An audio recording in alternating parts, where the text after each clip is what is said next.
Hi everybody and welcome back. Today I would like to talk about living on Social Security alone and is it possible? And specifically, I'd like to offer 4 tips on how people can live on Social Security alone. And so let's begin with this. A lot of people go into retirement and they have nothing except Social Security to their name. Sometimes this is through no fault of their own. And other times, this is a result of just simply not being prudent during their working years. Now, if that describes you in either one of those scenarios, I just want to say that this is a no judgment zone here at A Resilient Life. We don't have any opinions as to why you're in that situation and what you should have done differently. We just want to be able to help. And moreover, if I may suggest, don't spend another minute or another day thinking about what you could have done differently if you had it to do over again. It's unhealthy to live in the past, and it's unhealthy to live your remaining years burdened down with regret. The point is, from this moment forward, it's important that you take action and do things to put yourself in a better position. And I'm hopeful that this video will help you do exactly that. And so I'm hopeful that these 4 tips will help you. But first, I have a favor to ask of all of the viewers today. I would like to ask all of you to be sure to hit that thumbs up button or the like button that you will find down below, because the algorithm for YouTube uses the number of likes to push or promote the video out to the viewers. And the more likes a video has, the more the video is pushed by the algorithm. And I want to be able to help as many people as possible, and so I thank you in advance. So here we go, 4 tips for living on Social Security alone. Number 1, pay off all of your high interest rate debt, and do so ASAP. Now this, of course, would mainly mean credit card debt. For someone living on Social Security alone, high interest rate debt is a financial anchor. It will drag you down and it will drag you under. It may seem easier to just make the minimum payment and then not have to worry about it again until next month comes rolling around, at which time you would make the minimum payment again. But the problem is, Social Security benefits are quite modest. So having a credit card payment of any type has quite an impact upon your money, and the end result will be the quality of your living conditions and standard of living. For instance, if you have a $5,000 balance on a credit card at 21% interest, which is pretty standard now, between 20 and 23%, the minimum payment for you will be $125 a month. And then, of course, if you double it, if you have $10,000 on a credit card, a $10,000 balance on the credit card at 21% interest, the minimum payment will be $250 a month. So you know how the math works, right? Well, the takeaway point is simply this. This is the minimum payment that we're talking about, which doesn't even pay down the card or the balance itself. Furthermore, if you make only the minimum payment on a $10,000 credit card debt, listen, it will take you 20 years or more to pay that off. If you're 60 years old and you have $10,000 on a credit card and you're paying the minimum payment, you will be 80 years old before you pay that off, which is do you want to spend the next 20 years doing that? So this has got to be job number 1.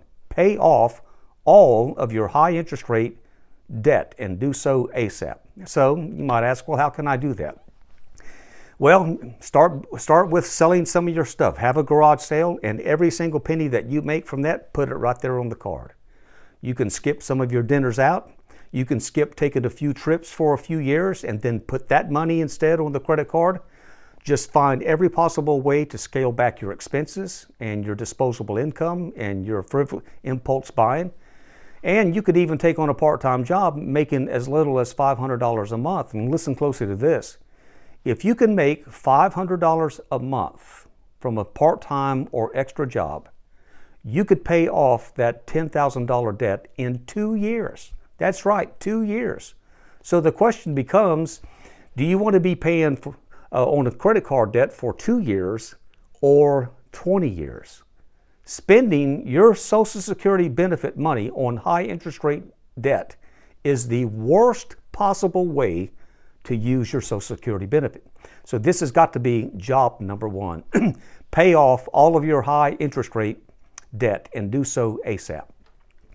Number two, stop supporting others who can be supporting themselves.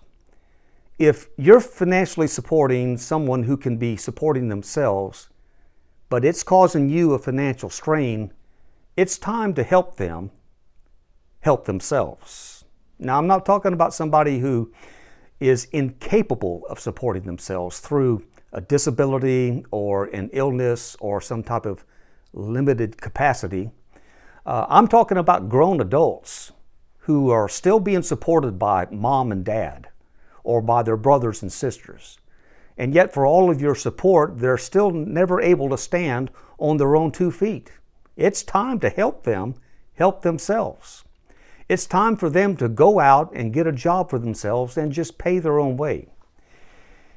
If your grown adult children are still on your phone plan, it is time for them to get their own plan. If you have friends or family members who are continually borrowing money from you because they can't pay their power bill, they can't make their car payment, it is time to cut the umbilical cord. It really is. By subsidizing them, you're only enabling their bad behavior and reinforcing their dependency upon you, all the while dragging you down. Listen to this. You are not a person of unlimited means. There's a limit to how much you can do, especially if Social Security is all you've got. If you're going into your senior years with nothing other than Social Security and you're supporting someone else who can be supporting themselves, you're not doing them or yourself any favors. In fact, you are only hurting yourself. Mathematically, there is simply not enough money to go around for you and everyone else too, so don't allow yourself to be dragged into a destitute situation because you're trying to support someone else who should be supporting themselves. That Social Security money, it's yours and it's intended for you. Number three, cancel all of your automatic renewal subscriptions. I mean, cancel them all, 100% of them. These subscriptions renew automatically whether you are using them or not. It's just the way that it works. And if you have multiple automatic renewing subscriptions, you are hemorrhaging money on every possible level. For instance, if you have a gym membership, that gym membership renews every month whether you go to the gym or not. So let me ask you a question. When was the last time you went to the gym? If you have online magazine subscriptions and Book of the Month Club subscriptions or Wine of the Month Club and so forth, these are things that automatically renew, and so you have to ask yourself the question, when was the last time you actually read one of those online magazine subscriptions? They're automatically renewing whether you view them or not. And automatic renewing subscriptions also means things like streaming services, HBO, Netflix, Prime, Hulu, Disney, so forth and so on. And how about Adobe? Do you actually use Adobe or not? If you don't and it's on your computer, it just automatically renews. How about iCloud storage or dating services or beauty products or pet supplies? All of these things automatically renew, and if you're not monitoring that, you are hemorrhaging money. And if Social Security is all you've got, there's just not enough for it to go around. Now, all of this really adds up to some serious money, especially if Social Security is all that you've got and it's the only source of income that you have. And here's what I would suggest. Cancel all of them. 100% cancel every last one of them. Then wait about a month or two. Wait a month or two, and to see which ones you really do need, then you can resubscribe back to those if you need to. And my guess is that for most of these line item line items, you won't even know they're gone except for seeing your Social Security benefit stretching even further every month. Number 4, and the fourth thing that you can do if you're living on Social Security alone, is to know when is the best time to actually start drawing your Social Security. Now, if you're already drawing Social Security, this is a moot point, but if you're still trying to decide, maybe these tips will help you out. When you should draw Social Security benefits is different for everybody, but it's important to understand what your benefit will be based upon when you draw it, early, middle, or late. If you draw Social Security early at, say, age 62, it will be 70% of what your full benefit amount is. In other words, you will take a 30% reduction in what your full benefit amount is. If you wait until your full benefit age, which is for most people now 67 years old, for me it was 66 and a half, but for most now it's 67 years old. If you wait until 67, you will get 100% of your benefit. Then if you wait until you're 70 years old, you will get 124% of the full benefit, 100% plus 24% more. So you have to weigh those numbers out. It's different for everybody. You can get 70% of the amount, you can get 100% of the amount, or you can get 124% of the amount. So what should I do? Well, no one is saying that you need to wait until 70. But on the other hand, you might want to wait a little bit longer than 62. It just depends upon your individual situation, of course. And other considerations are things like this: your health, your anticipated life expectancy. Maybe you're just done working. You've had enough and you just don't want to work another day in your life. And so drawing at 62 becomes a very attractive option for you. Or maybe there's just a financial necessity. You just need the money, and you need the money now, even if it's going to be a lower amount.